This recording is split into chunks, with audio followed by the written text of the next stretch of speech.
রাখা জুতা তুষের স্তূপে পড়ে, ফলে জুতায় তুষ লেগে যায়। এরপর দিন হেমলতা বাড়ির বারান্দায় তুষজোড়া দেখতে পান। জুতা জোড়া দেখতে পান। তুষ বাড়ির আর কোথাও নেই। তিনি ব্যস্ত হয়ে তুষের স্তূপের কাছে এসে দেখেন একজোড়া জুতার ছাপ। সেই জুতা যখন আবুল জাহেদ পরল, তিনি পুরোপুরিভাবে নিশ্চিত হন। শুটিং দলটার মধ্যে একটা হাহাকার লেগে গেল। বেশ কিছুক্ষণ নিজেদের মধ্যে আলোচনা চলল। এরপর সবাই মোর্শেদকে ধরল। বিনিময়ে তারা আরো টাকা দিতে রাজি। হেমলতার ধমকের ভারে তখন চুপ হয়ে গেলেও টাকার কথা শুনে মোর্শেদের চোখ দুটি জ্বলজ্বল করে উঠল। ঘরে এসে হেমলতার সাথে ধুমধুমার ঝগড়া লাগিয়ে দিলেন। হেমলতা কিছুতেই রাজি হননি। শেষ অবধি তিনি সিদ্ধান্তে অনড় থাকতে পারলেন না। দলের কিছু ভালো মানুষের অনুরোধ ফেলতে গিয়ে তিনি অস্বস্তি বোধ করছিলেন। 10 দিনের বদলে 5 দিনের সময় দেন।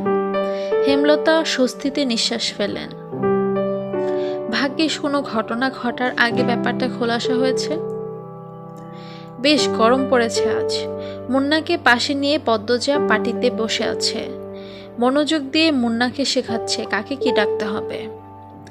আমায় ডাকবি বড় আপা, পূর্ণাকে ডাকবি ছোট আপা, আর প্রেমা তো তোর সমান, তাই প্রেমা ডাকবি। দুজন মিলেমিশে থাকবি, বুঝেছিস?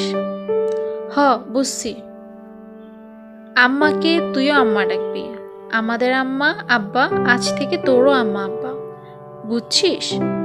মুন্না বিজ্ঞস্বরে বলল, হ, বুঝছি। হেমলতা রান্না থেকে উঠে আসেন। মুন্নাকে বলেন, শুদ্ধ ভাষায় কথা বলবি, তোর পদ্ম আপা যেভাবে বলে। কই আমনে? পদ্মজা বলল, কই আমনে মানে? কই আমনে না, বল। আচ্ছা বলবো। মুন্না বাধ্যের মতো হেসে বলল, আচ্ছা বলবো।